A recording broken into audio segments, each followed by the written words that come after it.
We are live. Yay! I am Old New Dude, and he is. Richard York, Asher's trueborn son. And this is Theory Hour. There we are. Let's continue the conversation that we were having Okay. without giving any spoilers for the Dunkin' Egg and Night of the Seven Kingdoms.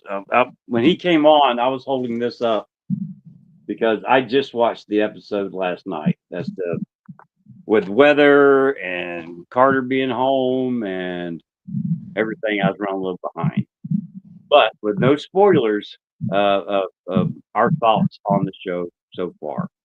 And as always, because Richard does most of the talking here, so we sound like we're intelligent. Because if I did most of the talking, then we'd be like the audience would be like, "Oh yeah, he's thick as a castle wall." But go ahead, take it away, Richard. So I was saying that it's definitely true in the books that Dunk is kind of dumb and that they make fun of it, but somehow it kind of rubs me the wrong way when I see it on screen.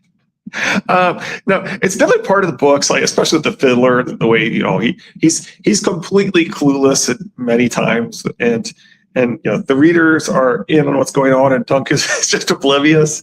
But there's something about the making him a bumbling fool that just strikes me as not quite right. It's like you said, and there probably are going to be doing the spirit of the books as far as him actually kind of figuring things out and doing things smart and so forth. But I think, anyway. and it's been since the last time me and Chris went to Ohio that we listened to the Duck and Egg Tales on YouTube. So it's been a hot minute. But going off of memory, I think, and this is my prediction, because I can't remember exactly what the books do. I have to go back and reread. This is the only thing other than Song of Ice and Fire I'm willing to read is A Night of the Seven Kingdoms. His time with Egg as it goes on, I think will increase his knowledge. Might not be the best word, but instead of having someone make all the decisions for him, with him having to make the decisions from this point forward, I mean, it's not going to happen overnight or anything like that. Go over time.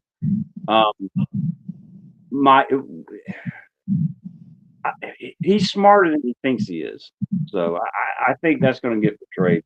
I hope it does. But I enjoyed it. I really. We have a non-reader and watcher that rides in the morning with us, and his experience with a game, a Song of Ice and Fire. I always say Game of Thrones, Song of Ice and Fire, and Dunkin' Egg. It's just through our experiences, us talking about it, and he loves the show. Which I think he's seen some of a Game of Thrones, and what he likes is it's not. It might be House of the Dragon that he's watched, not a Game of Thrones. Not all the backstabbery and the high drama of it. The this person's a spy, this person's a spy, and with it being kind of the down to earth. They're on the tourney grounds. I mean, there's grass under their feet. They're not in a castle. They're not at King's Landing at the Red Keep. I mean, it's really a person-driven, even though they've taken some liberties with some of the things they've done, which they have to kind of spread it out. It's a really, I'm really loving the guy that got to play Dunk. But it's person driven. And I seen in a clip, I didn't watch the clip, it just showed a picture of it. Now, I'm assuming it's for next season with his hair longer, pulled back, he's got a beard. And then I even said this morning, because we were talking about it, because I finally watched it. And my fear is that next season, there is not as many people in that book, in that novella. Yeah. You have in one area, because I don't want to give you any away to people that haven't watched it. You have one area, you have people. And then in this area, the small area, the clips are about him in King's Landing. Pretty sure. no. I'm talking about next season. Okay, I'm not aware they put out any clips of next season. No. What I'm saying is, my fear is that next season they won't Oh, yeah. have as many. No, I get what you're saying. That does the second novella fit what they're establishing as how this show works? And I get the concern because they have the turning grounds, they have the horse guy, they have people to bounce dialogue off of. Yeah, it take up runtime. Yeah.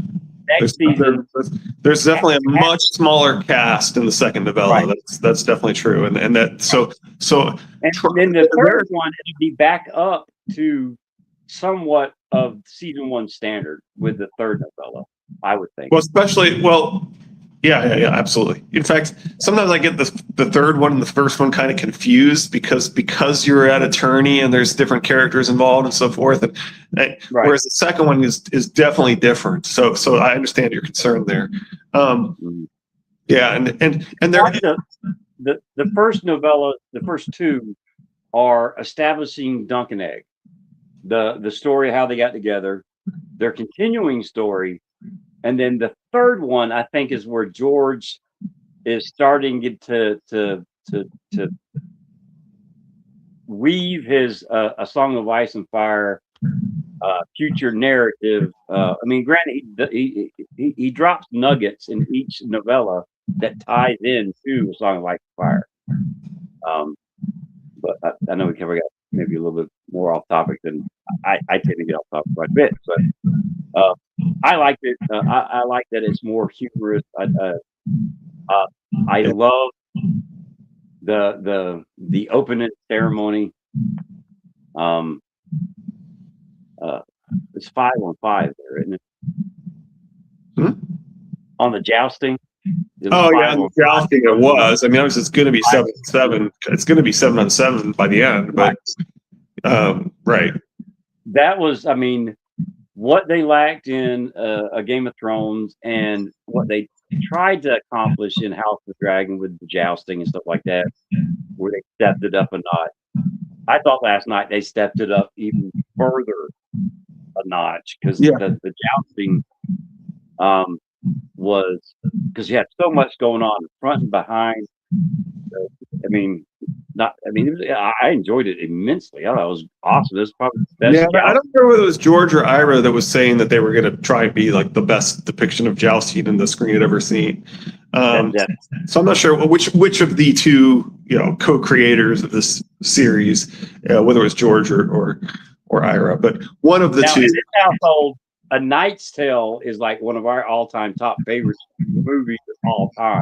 Yeah, and they talk about that in the making of and stuff, and how this novella came out before that, but they're very similar and so forth. So yeah, that was like one of the things they said that they like bands talking about it. Well, I mean, they could have put rock music in A Night of the Seven Kingdoms and made a Knight's Tale out of the TV show. It's very similar. Yeah, and that was their point. That the stories are extremely similar, and there's a lot of the same themes and things. Exactly. Yep. That was what they were talking about. Replace a highborn girl with a highborn boy, and squire. Not trying to refer to anything sexual or anything, but replace the love story with the highborn girl, and give him a young squire to mentor. To train, and that's in the rock music. That's the two major differences. And in Preston's his series, no spoiler for review, when I felt like the first episode established clearly that this is about fatherhood and father figures, and somehow Preston seems to have missed that. So now that tells me that they're not going to emphasize as much as maybe they should going forward, which could be true, but we'll see. I thought that they added on to that on this last. Yeah, episode. I thought it was continuing with that theme in the second one too. So I don't know if Preston just missed it or what, but anyway, yeah. I did read comments that, not to give anything away, but there are people out there that are put off by the opening title sequences. It sets the tone. That's all I gotta say. That's all I'm gonna say on that. Yeah, I wasn't too thrilled by that either. I know what you're talking about. Anyway, happy Wednesday, everyone. Says to Chris, King Christopher Mudd. Hey, says Bob. Christy says, good evening, guys. How did everyone like that hard salt beef? Same thing. Well, you notice that they are eating pork or blood sausage after. Cheers, Christy. The main series and the D&E have a lot of the same bones in the beginning, tones in the beginning. Is that supposed to be maybe? Whoops, I missed. Where was I? Oh, here. The long one. Bob says the main series and D&E have a lot of the same. It says bones. Is that tones? I'm not sure. In the beginning, Adam, Arlen, Aaron. Okay. Aaron dies. A simple man is dragged into complex politics, and a tournament is to be held. Oh yeah. Good point. I like it. Yes, that is nice. But the tone, I say he's correct. It's bones, but the difference is the same tone. bones. Okay. Same bones, different tones. Okay. Yeah, without a doubt. They come in swinging at the beginning, says Bob. I don't have any problem with I don't have any problem with them deciding that someone is has a confident energy, shall we say. I don't have any problem with that. My problem is my problem would be with the first episode where they decided that they wanted to establish that we are not the in fact, that's the only time then they play the theme, right? And they decide we want to establish that's not who we are. And I didn't think it was necessary to be that blatant about that they are not who that theme is. Anyway, man should definitely give Hodor a run for his money.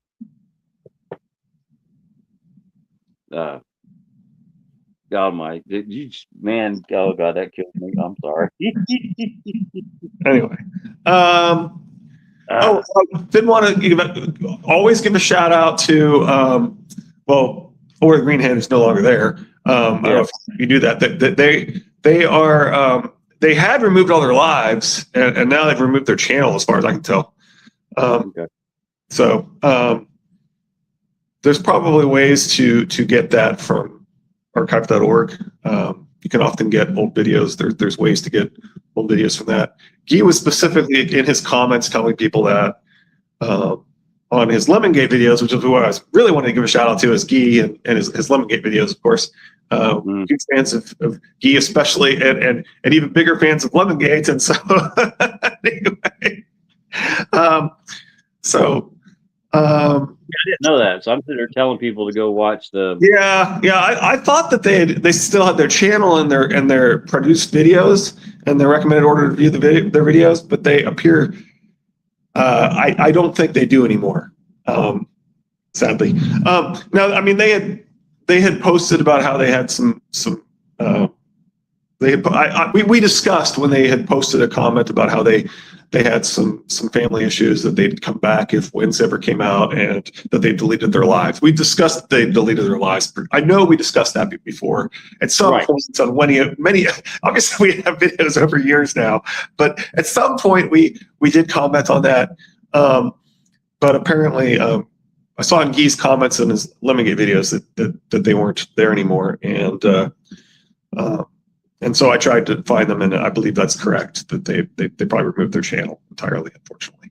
So sad but true. If you want to, that was my intro to. Yeah, you point them. I mean, the place to point them at would be my channel if you were interested in these kinds of theories. I think at this point, and, Preston's Page of Lies, Guy's Lemongate videos, excellent. Highly recommend both of those. I think we have to point them at my triplet Targaryens for the basics. Sadly, Anyway, the 5 people that, because it's 5 people right now, 5 people who watch us know say that we are Targaryen says Bob. without doubt. And the reason I like Richard to do most of the talking, so we sound educated. If you have watched Triplet Targaryens, he's an encyclopedia. He puts a lot of information that in each video, and I usually, I always say words are my kryptonite. Videos or live streams or whatever that just has a lot of information. I have a hard time. My brain tends to wander. That's why I don't stay on topic a lot. I take medicine for it. It doesn't always work. But when it came to Richard's video, I don't know if it was because of the personal connection with Richard or not. I found it very easy, even though there's a lot of information in there, to sit there like this, watching the video and not getting off topic. So, I mean, definitely, if you haven't seen Triplet Targaryens, by all means. Yeah, and I keep telling myself I'm going to always comment on on our videos so that people can just click on my name there and go to the channel, and I probably don't always remember to do it. Anyway, I don't know what HD is, but the doctor says I have 80. ADHD. ADHD. Oh, okay. That's good. All right. That's pretty good. I like it. I've never heard that. That's pretty good. Yeah, that is good. Just so you know, Bob, I'm definitely going to steal that. That is good. Now the phrase is 90 to nothing, but 90 doesn't sound like AD. So 80 is perfect. 80 to nothing. All right. Dang, that's awesome. There's 2 good jokes. Yeah, that is good. All right. So I had proposed that as our background discussion of analysis that we would do the Adam Feldman stuff.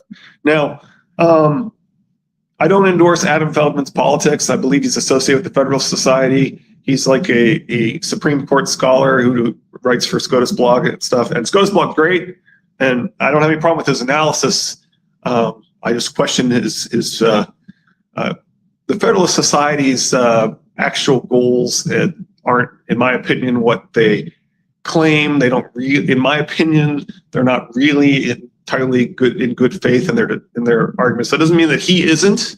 I don't doubt that there are true believers that go along with those philosophies they claim to have. The fact that anyway, so so I'm not endorsing his politics. I probably would endorse most of his analysis, including of the Supreme Court. So anyway, let's read. I just want to read his. We'll start reading his about, because I think it does inform a lot of how he thinks about the series, a lot of how we think about the series. We totally agree with his insight in that.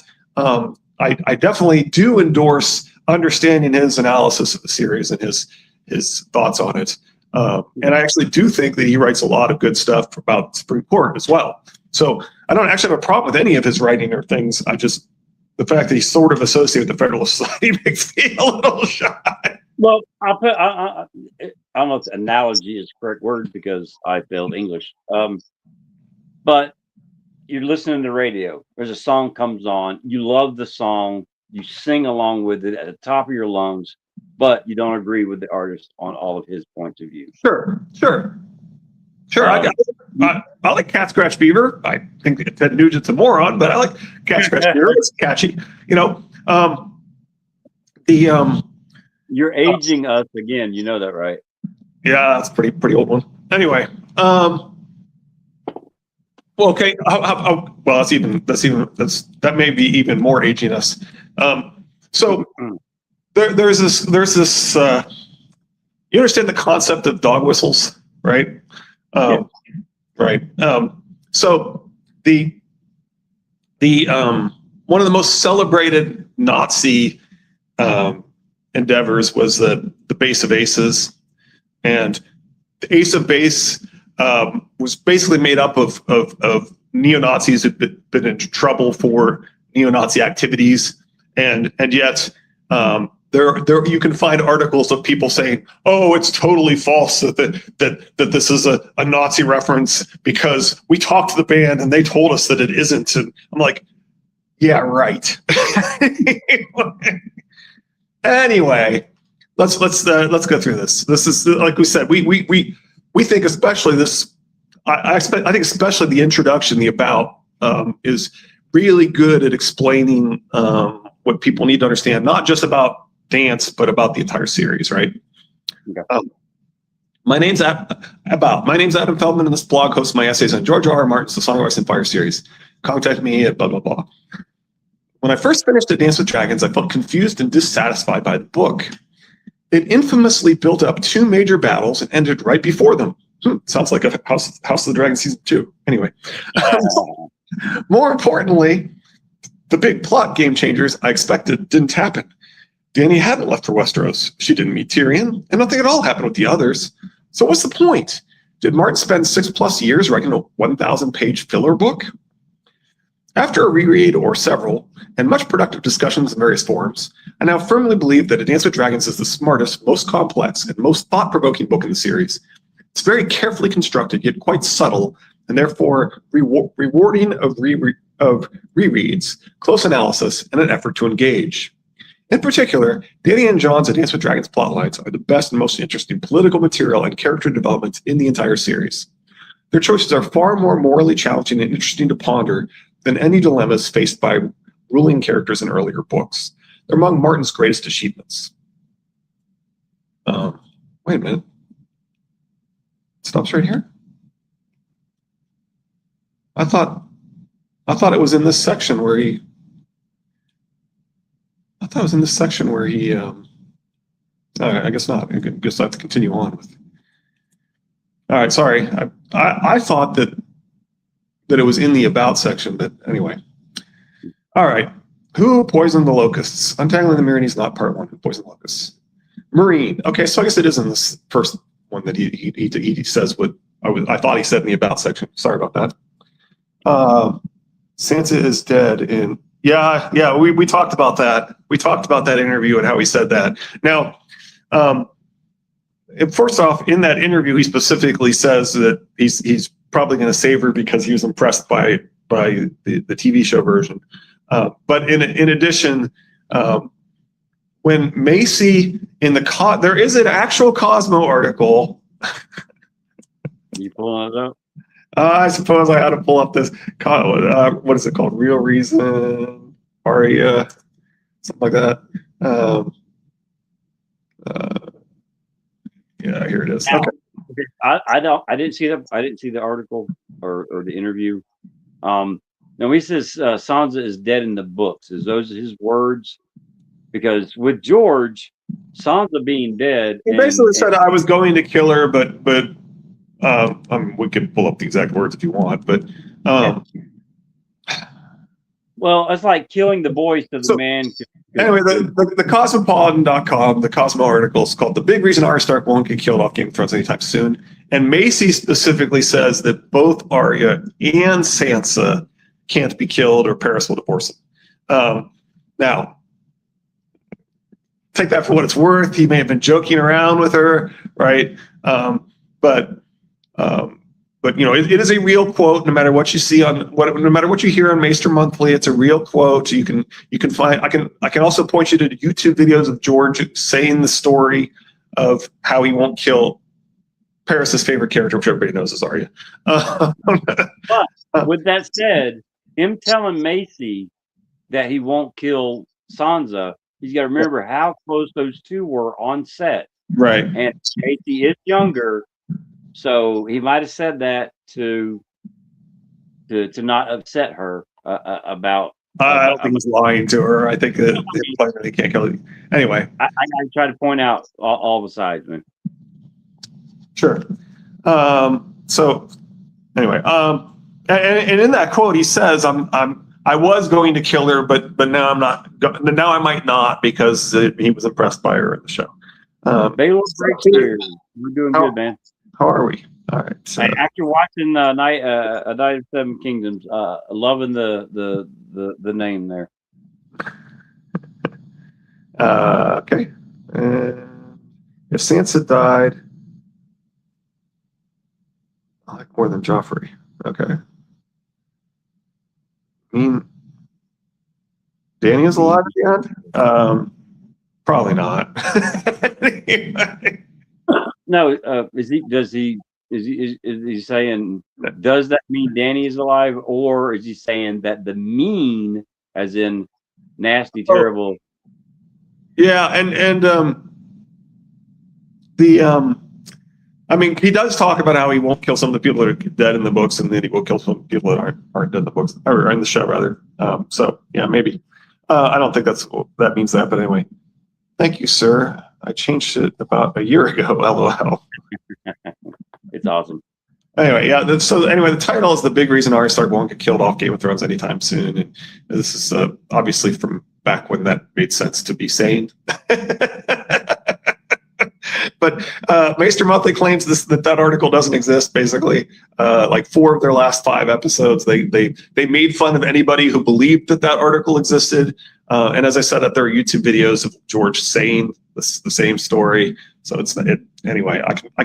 I have a bookmark to a specific timestamp of George telling that same story on a YouTube video that Maester Monthly doesn't think exists. House of the Undying is back. All right. So sorry. I thought the about section of this was where he had the analysis, and it's not. It's in the beginning of his first essay called "Untangling the Meereenese Knot, Part 1: Who Poisoned the Locusts." Meereen, the mere word probably makes you groan. It's considered to be the weakest, most frustrating plotline in Dance with Dragons, and perhaps in the whole series. It's thought to be where GRM lost the plot and spent endless chapters on pointless filler. The solution seems so obvious. The villains seem obviously evil, one-dimensional caricatures, and many fans see it as the plot line that ruined Dany's character, revealing her to be a naive, incompetent, lovesick girl. I used to agree with all of those criticisms, but I've come to believe that they're all actually quite wrong. And these essays all debunk them. After a reread or several, and much productive discussion on various forums, I now firmly believe that Dance with Dragons is the smartest, most complex, most thought-provoking book in the series. It's very carefully constructed, quite subtle, blah, blah, blah. In particular, the Meereen plotline is quite ingeniously constructed by Martin to mislead fans in certain ways. And we would argue that that's been true from the beginning, right? That he's misleading fans in certain ways. Often the truth there is the opposite of what appears on the surface. And that I would say that that's true of the entire series. Maybe more so here, but it's true of the entire series. I'll be delving deep into Dany's decisions, her character development, Meereenese politics, the overall themes Martin intends with the Meereen plotline, and how it's all setting up the future of the series. But I'll start near the end of the book with one neat little case study that doesn't involve Dany at all, but shows there's more than meets the eye in Meereen. And you can, when you realize who Adam Feldman is, it kind of makes sense that people made George read these essays because he doesn't like to do this. Anyway, so yeah, he's one of the premier analysts of the Supreme Court. And who poisoned the locusts? Hissar had stocked their box with flagons of chilled wine and sweet water, with figs, dates, melons, and pomegranates, pecans and peppers, and a big bowl of honeyed locusts. Strong Belwas bellowed locusts as he seized the bowl and began to crunch them by the handful. Those are very tasty. You realize that is the second ceremony that poison was, if you believe that Tyrion was the original intendant of the poison, that poison was implemented and the wrong person ingested that poison. Well, Preston would argue that the right person ingested the poison because he thinks that a lot of the politics is actually about House Paul and how pissed off they are about their champion being defeated by Belwas. His argument is why give something as poison that Hizdahr barely eats and that Dany doesn't like when Belwas is clearly like very loud about his love of locusts to the point where you could see that he may have demonstrated this love previously. And so if you're poisoning locusts, your target probably has to be Belwas, and therefore it must be poisoned. They must be poisoned by House Paul trying to get to Belwas. Now, But if that's true, if their goal was to kill him, they lost. they failed, right? So that's my problem with it. If it was enough to cause serious problems to somebody of more moderate size, such as the two more likely targets here, the royalty, then it makes sense that he survives because he's so much bigger than they are, right? So anyway, so I don't really buy that, but you can kind of see the logic. Belwas is the true main character, says Bob. It is known. It is known. Yeah, I think the Girls Gone Canon would agree with that too. Those are very tasty, advised Histar. You want to try a few yourself, my love.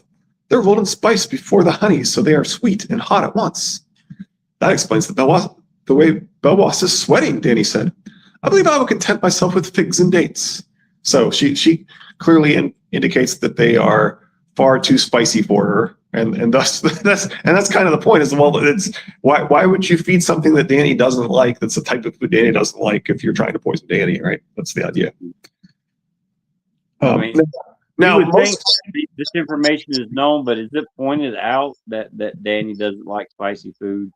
Being blood of the dragon, I mean, possibly living in Dorne. You might have thought that you would or something. Yeah, maybe. Yeah, being possibly from Dorne, sure. And then also, there's the idea that the person who poisoned them so poorly that if one person ate all of them, they still wouldn't necessarily die.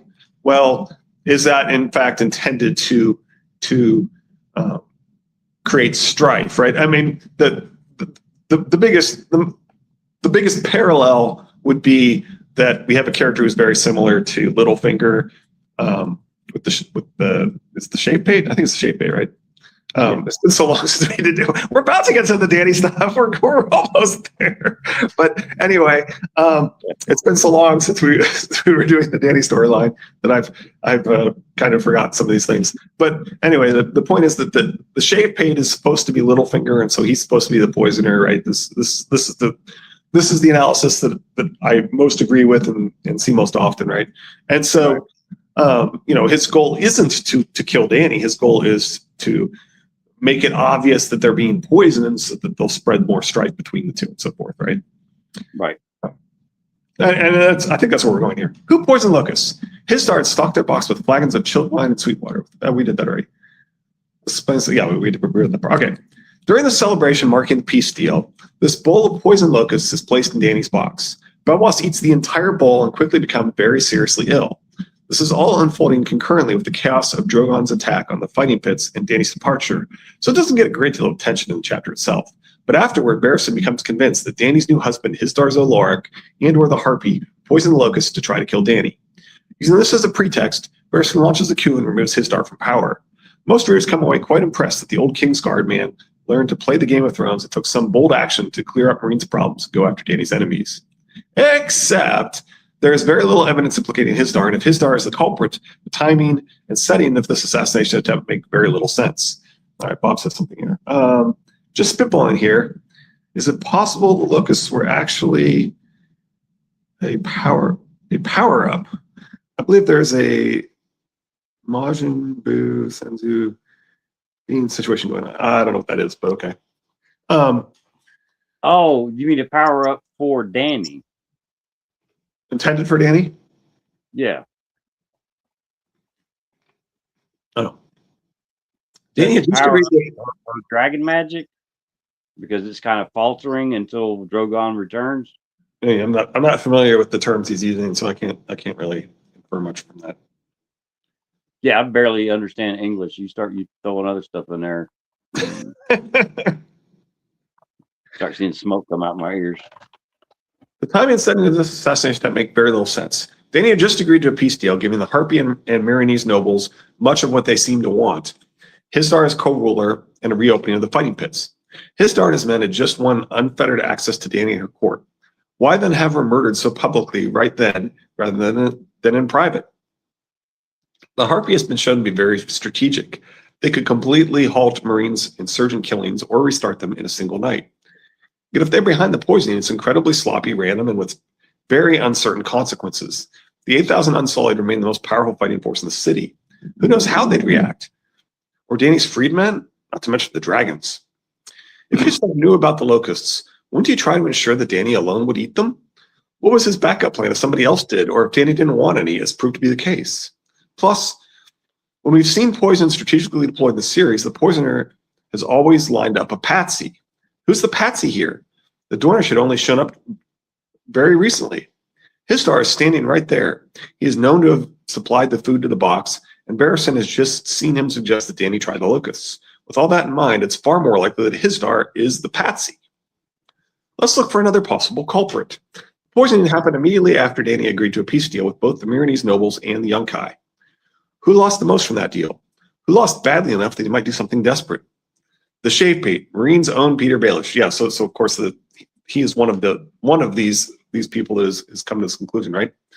The Shavepate was absent as well. The first thing Histar had done upon being crowned was to remove him from the command of the Brazen Beasts, replacing him with his own cousin, the plump and pasty Margaz Zolorik. Funnily enough, the very biggest loser from the peace deal happens to be the very person who presents 100% of the arguments and evidence Barristan relies on to implicate Histar as the poisoner. Imagine that! Let's take a closer look at Skahaz Mokandak. By shaving, Skahaz had put old Marine behind him to accept the new, and his kin had done the same after his example. Others followed, though whether from fear, fashion, or ambition, Danny could not say. Shavepates, they were called. Skahaz was the Shavepate, and the vilest of traitors to the sons of the Harpy and their ilk. Skahaz is a noble, and yet he quickly chose to opportunistically side with Danny and join her regime. He would therefore be viewed as a traitor to his class and collaborator by the other noble families and the Harpy, and in return, he viewed them as his mortal enemies. Additionally, the Shavepate's family is viewed as inferior to Histar's family, and there has been blood between the two families in the past. Histar's a Lorak, Galaza Galair said firmly. Danny did not trouble to feign surprise. Why Histar? Skahaz is noble-born as well. Skahaz is Kandak. Histar is Lorak. Your radiance will forgive me, but only one who is not herself Giscari would not understand the difference. Oft have I heard that yours is the blood of Aegon the Conqueror, Jaehaerys the Wise, and Daeron the Dragon. The noble Histar is the blood of Mazdan the Magnificent, Harzak the Handsome, and Zarak the Liberator. Green Grace says there is blood between Lorak and Kandak, and the Shavepate never made a secret of his disdain for my lord husband. Throughout A Dance with Dragons, Shavepate has been urging Danny to kill the other nobles, who just so happen to be his own enemies. He tells her peace is impossible, but she's being naive. He constantly tries to provoke a war. You have no lack of enemies, your grace. You can see their pyramids from your terrace. Zak, Haskar, Gazin, Merrick, Lorak, all the old slaving families. Paul most of all. Have we mentioned that? Anyway. A house of women now. Bitter old woman with a taste for blood. Women do not forget. Women do not forgive. Women remember. It's the North. Anyway, the Shavepate has a harder heart than mine. They'd fought about the hostages half a dozen times. The sons of the Harpy are laughing in their pyramids, Scott has said just this morning. What good are hostages if you will not take their heads? Every man on that list has kin within the city. Sons and brothers, wives and daughters, mothers and fathers. Let my brazen beasts seize them. Their lives will win you back those ships. If I send the brazen beasts into the pyramids, it will mean open war inside the city. I have to trust in Histar. I have to hope for peace. Danny held the parchment above a candle and watched the names go up in flame while Skahaz glowered at her. He keeps telling Danny to kill the child hostages taken from the noble families. He says it's necessary to show the nobles she means business, but it would have the side effect of hardening the nobles against Danny, making her appear a monster, preventing any peace deal, and ensuring the war Shavepate wants. But Danny refuses. Instead, she makes peace with the nobles. She marries a man from a family that hates Shavepate's family, and Shavepate is summarily fired once the peace is agreed to. So Shavepate has a clear motive, and the poison would absolutely achieve his goals. Littlefinger had Jon Arryn poisoned, and had a patsy depended on by blaming it on the Lannisters. So he could sow mistrust between the Starks and Lannisters and start a war to improve his personal position. Shavepate is running the same play, though perhaps with a bit more desperation because of his sudden loss of power. The poisoning, So, as outlined above, is a sloppy and random gesture, but makes perfect sense for someone whose only goal is to blow up the peace. No matter who eats the locust's mistrust will result, the peace will be damaged, and the Shapei can use that to his advantage. Does he have the means or opportunity? Funnily enough, as Danny heads to the fighting pits where the poisoned locusts wait, it's mentioned that Danny would usually be guarded by Unsullied, but just today, she's being guarded by the Brazen Beasts, the fighting force the Shapei put together and still controls. I would be happy if you had Unsullied guards about you today, Your Grace, the old knight said as Hizdahr went to greet his cousin. Half of these Brazen Beasts are untried freedmen, and the other half are Marinese of doubtful loyalty he left unsaid. Sully mistrusted all the Marinese, even Shapei's. And untried, they shall remain unless we try them. After the poisoning, the beasts are still mine. Do not forget it. The Shapei's voice was muffled by his mask, but Selmy could hear the anger in it.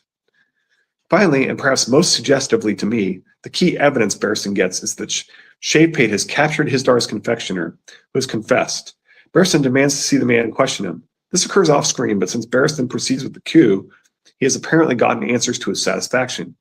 It has already been established in the book that Shapei has a talent for torturing people into false confessions. The Brazen Beasts had taken dozens of the Harpy's sons, and those who had survived their capture had yielded names when questioned sharply. Too many names, it seemed to her. Implications. Barristan the Peacebreaker. The Shapei being the true poisoner might seem like a cool little Easter egg, but it actually has a great many implications to how we should view the Marine plotline as a whole. It shows that GRM wrote the Marine plotline very subtly and carefully, with intricate schemes underneath. It shows that we should not necessarily trust our POV characters' impressions about Marinese politics. It also shows that GRM can write a character arc that reads one way on the surface, but has a completely different hidden meaning. As I mentioned, most readers cheer Barristan's actions in these chapters as the bold and badass moves of the Kingsguard man who's discovered a surprising aptitude for Game of Thrones. He's often compared favorably to Ned. In reality, the Shapei appears to be playing him just like the Littlefinger played Ned. And I would argue that all of the epic moments in the books have something like this in them, where you're absolutely supposed to be celebrating how they're epic, and they're usually a choice that's resulting in war, and that if you on careful read that George considers a mistake, right? Right. Crowning Robb as king, for example. Maybe even the birth of the dragons. It makes me question, LML's belief that the dragons are born to burn the others. I'm like, I don't know. Is George endorsing the nuclear proliferation? It doesn't sound like George. Anyway. Typically, certainly Catelyn grabbing Tyrion is an obvious one, right? But the crowning of Robb and Catelyn grabbing Tyrion are the most obvious choices of war that are probably huge mistakes and feel epic at the time. Right. And my philosophy on the entire book series is all hidden fingers. And that George is deliberately using our emotions against us and misleading us with those, right? Right. Well, he's doing the same thing to us that the hidden fingers are doing to the characters. Yep. Oh, I still think it's hilarious that he presents as a history and people read it and think it's so wrong that they blame the foreigners and women and witches and yet that most of the wikis claim that Melisandre burned Sunglass without Stannis's say, which that's not how she operates. Just because Salladhor Saan and Davos blame her doesn't mean that the reader shouldn't be smart enough to figure out that the way she operates is by convincing Stannis to give orders. And Stannis says, I burned his brother. Right. Well, the more orders that she gets him to do, the closer to her side that he gets.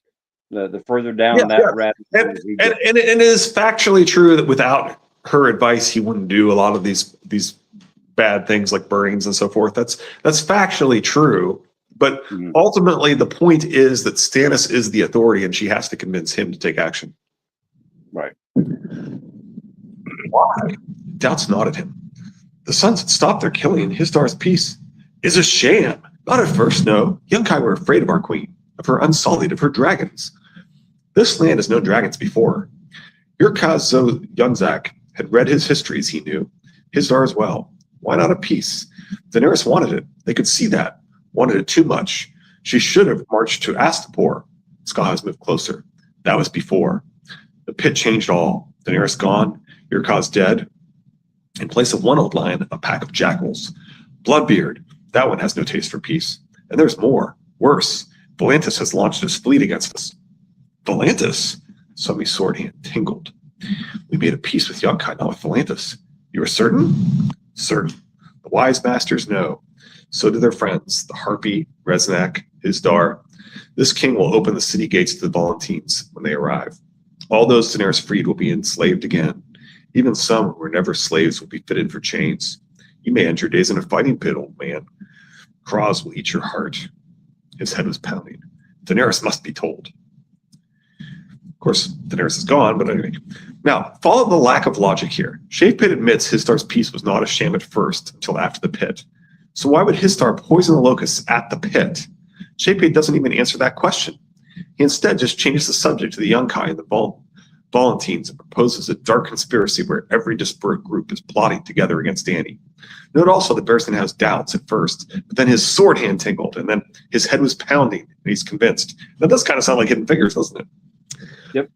Those descriptions hint pretty strongly that Barristan isn't a bold game player. He's a dupe who's in way over his head.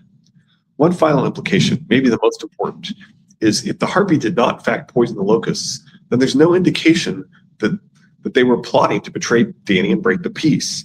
Most readers come away from Dance of Dragons convinced that Dany's peace was foolish and doomed, because her enemy, the Harpy, the bad guy, did poison the locusts, right? Well, what if the bad guy had legitimately agreed to make a peace and intended to stick with it? What if instead Martin has arranged the plot line so it's the good guy who chooses to throw a real peace away and bring about the horrors of war based on bad information and for bad reasons? What if the Green Grace is being completely honest here to Barristan? Her grace gave her hand to Histar Zelorak, made him her king and consort, restored the moral art as he beseeched her. In return, he gave her poisoned locusts. In return, he gave her peace. Do not cast it away, sir, I beg you. Peace is the pearl beyond price. Histar is of Lorak. Never would he soil his hands with poison. He is innocent. What if Martin pulled the same basic trick, writ large, with the rest of Dany's plotline? And that's the end of part one. And some, well, I guess we could make some progress here. It took us a while to get started. As far as the Sons of the Harpy, they got a really good deal. I mean, they have Dany, they have her dragons. Marine is about to become the most powerful city in the world, really. I mean, to have dragons, to have Hisdar is probably going to be running things. Dany's probably going to take a back seat, which is not what we want for Dany's character at all. So yeah, it's definitely. I tend to agree. I mean, Shave Pate is the perfect. There's a So Spake Martin that we've quoted this multiple times in there, but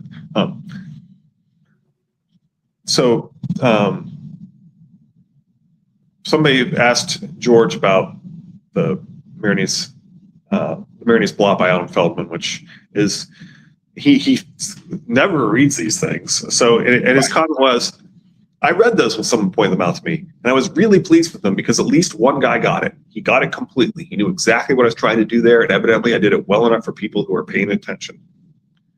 So anyway, that's an actual So Spake Martin. It's called the Stockholm and Archipelagon Report, for whatever that's worth. Mm. Anyway, do you want to continue with part two, or we've got 10 minutes left? We got.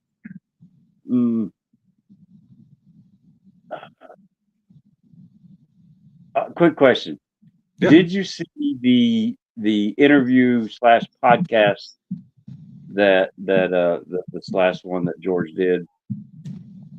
I think it was a guy and a girl. Forget the. It might It's even the official Game of Thrones podcast. Right. How did he look to you? He looks pretty good, but as people have said, he's some of the people around him have commented that he's on Ozempic. Okay, because it looked like he lost weight.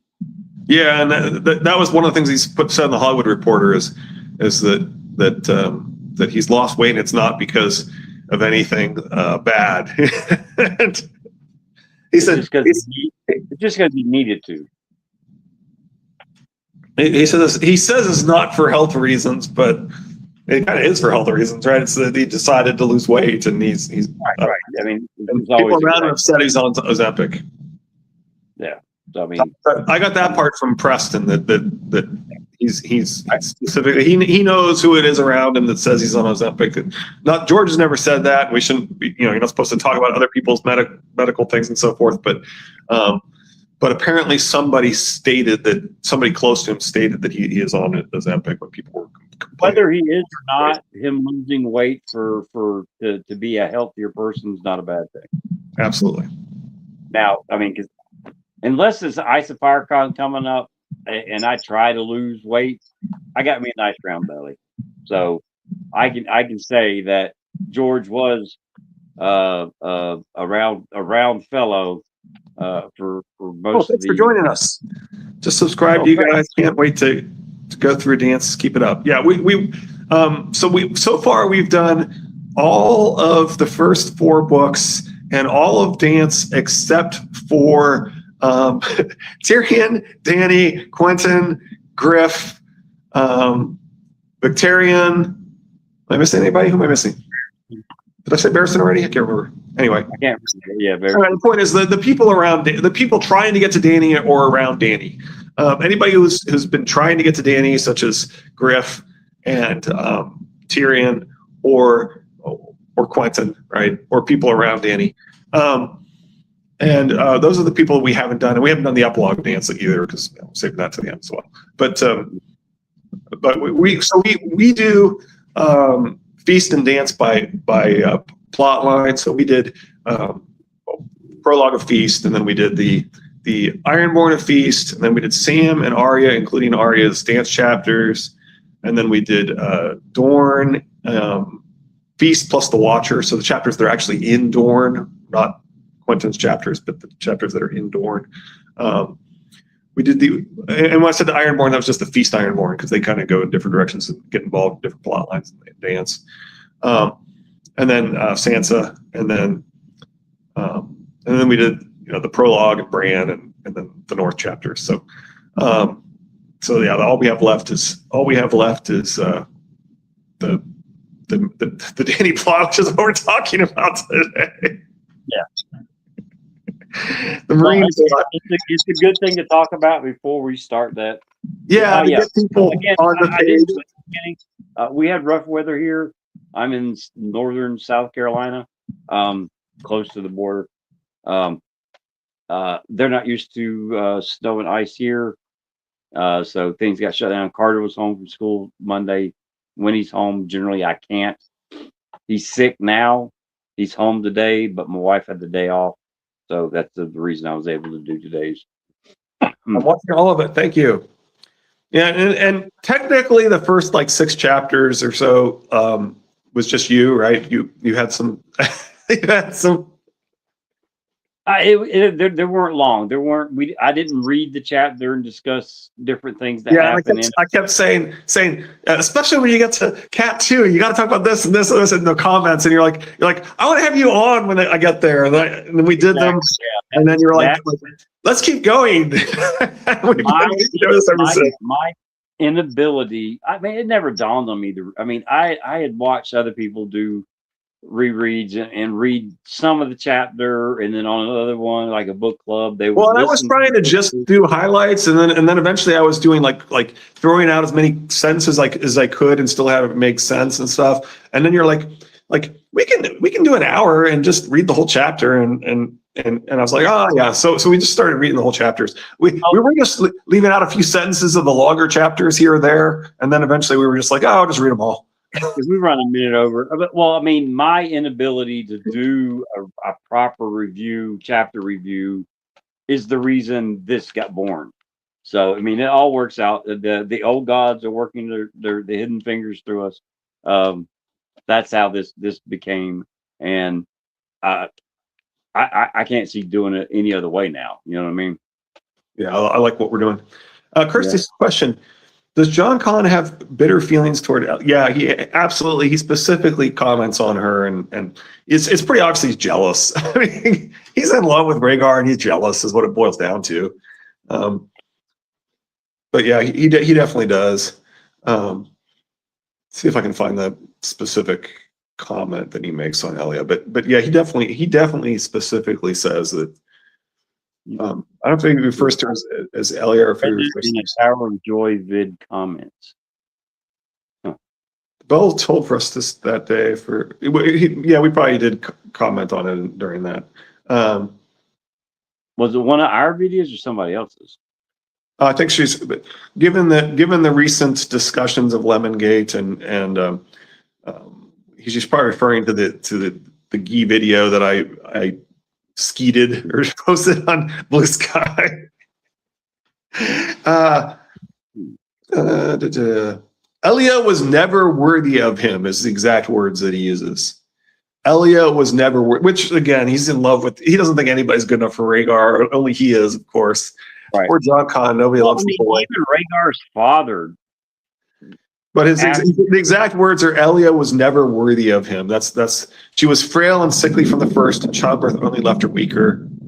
So yeah, he's definitely. I mean, the only reason the Mad King did it was, I think, hidden fingers, but to spite, to rub it in Tywin's face. But afterward, the Mad King wasn't a big fan of Elia at all. And Toodles would argue that there's some very questionable comments about how Scalera, Oberyn's mother, felt about that wedding, right? Because we're told specifically by Hota how long Duran's been in power, and so the only way that she could possibly have thought that she got the better end of that deal is if she's alive long after Duran has taken power. If she's alive long after Duran has taken power, then her having been on her deathbed doesn't necessarily mean that she died. It may be that she was famously on her deathbed. There's a whole lot of similarities between Holy Roman Emperor Charles I and Scalera. George doesn't tell you her name because her name is Scalera. Toodles thinks that she wouldn't be the same name, but the whole point is that people have erased the names of the people, even though they're right there, right? So Ned erasing Ashara Dane, see Triple Dragons episode 1.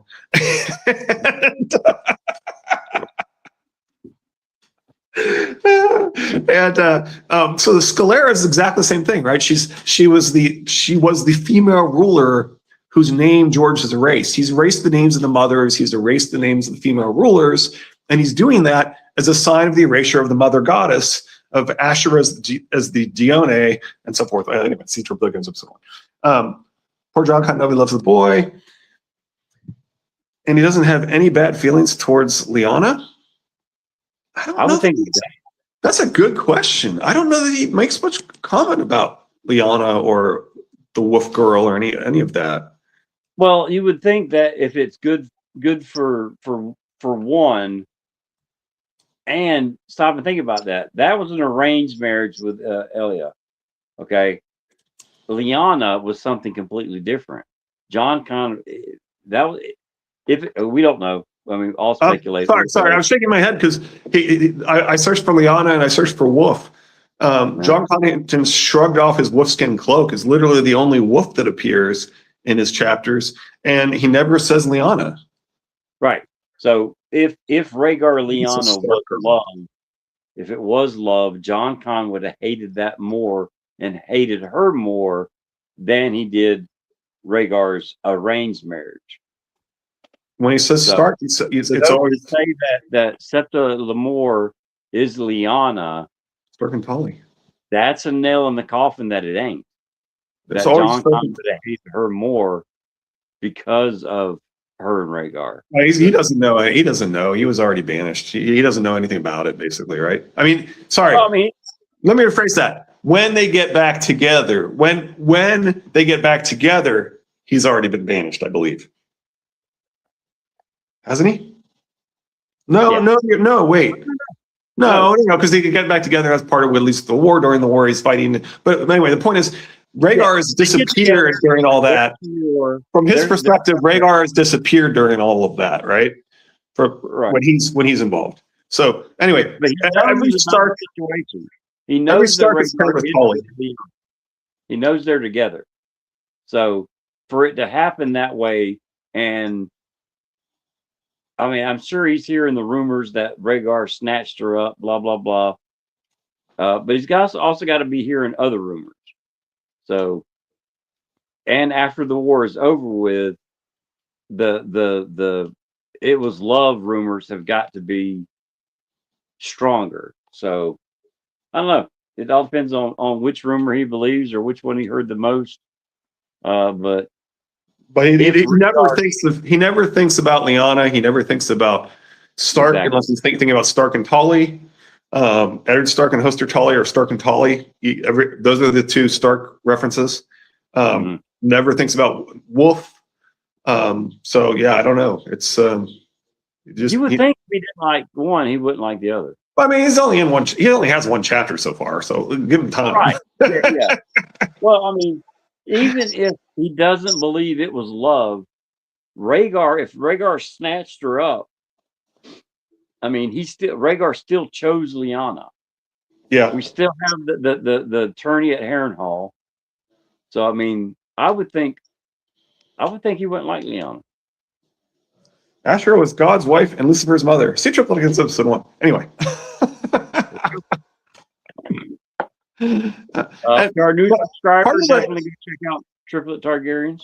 If you want to see like a bibliography and a paper of the analysis of that from that time frame of when George would have been writing this, basically, if there's a paper called "Uprooting the Tree of Life" that basically summarizes all that research of the quote Asherah Yahweh and his Asherah inscriptions, and it deliberately puts that in quotes because the term Yahweh is apparently offensive to like everyone now. But anyway, as we famously discovered to our surprise.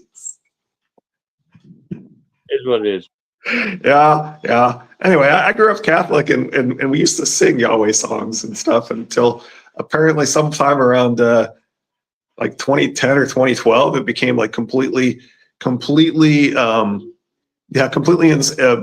forbidden to use the term Yahweh. Basically, the Catholic Church was like, "Stop it! Don't do that. It's offensive." And I grew up Catholic. We sang Yahweh songs all the time. They said we're going to stop all the Yahweh songs. We're going to stop all the Yahweh quotes from sermons. There was a specifically the Archdiocese of, I think it was Maryland, put out a post that's still you can still find on the web, where they said, "Stop it! It's offensive." Anyway, the point is, and that's why they put Yahweh and his Asher in quotes, because it's the inscriptions they're referring to that were discovered. But anyway, Uprooting the Tree of Life is the quote Yahweh and his Asherah is the paper that every single thing they quote in there is from like the late 80s and early 90s, except for the Hebrew Goddess. But if you look at the Hebrew Goddess, it actually had a third and final edition in 1990. So really all of them, like even the Hebrew Goddess, which is technically from 1967, basically all of them are like 87 to 93 kind of time frame, where everybody's talking about the inscriptions and the implication that Yahweh was married to Asherah, or that people were doing Yahweh and his Asherah kind of inscriptions and things. Anyway, enough of that. Let's anyway, see Triple Turkins episode 1 and let's wrap. I appreciate the new subscriber. Definitely go check out Triple Targaryens in case you missed that at the beginning. What's our next chapter? Remember to leave a comment. We're gonna do the Winds Theon chapter still. Oh, comments on these, or whoever watches these later on, the 2 or 3 people that do that, for some reason, it's not.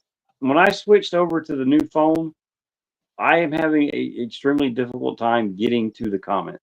So I'll try to work through the phone again, trying to get back to comments. I haven't been checking the little put the name on Oh, it. and check out these Lemongate videos. He's up to like 7 of them now, I think.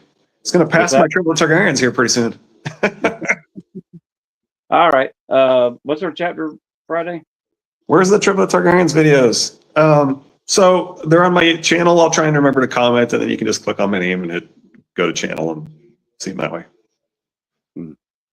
But if you go to one of the if you go to Old Dude's channel and you look back through comments, I'm sure somewhere you can find a comment that I've left and click on it and go to my channel, watch my video. All my stuff. All right. Is it a Danny chapter Friday? We're gonna do the Theon wins chapter, and then we'll do Tyrion one. Oh, okay. All right, Dance one, Tyrion one after we do the Theon chapter. Right. We're supposed to do that Monday. Myrnie's not, then start that. Yeah. Right. Yeah. Yeah. Weather messed up. Sorry about that. All right. Yep. Appreciate the new subscriber. Definitely go check out Triple Targaryens. What's your channel name, Richard? Well, it's Asher's Trueborn Son, but I'm so small that it's hard to find it, even if you search for Asher's Trueborn Son. Maybe you go to Google and say Asher's Trueborn Son YouTube. That might work, but the YouTube algorithm is really bad about finding small people like us on it. Well, not only that, spelling the Asher. Yeah, that's true. It's not spelled like a Shara. So no, I have enough hard time with English. All right, Asher doesn't sound English to me. There's no way I'm going to spell it. But all right, yeah, y'all have fun. Take care. Enjoy the rest of your hump day, and we'll see you Friday. So, all right, bye, Rich.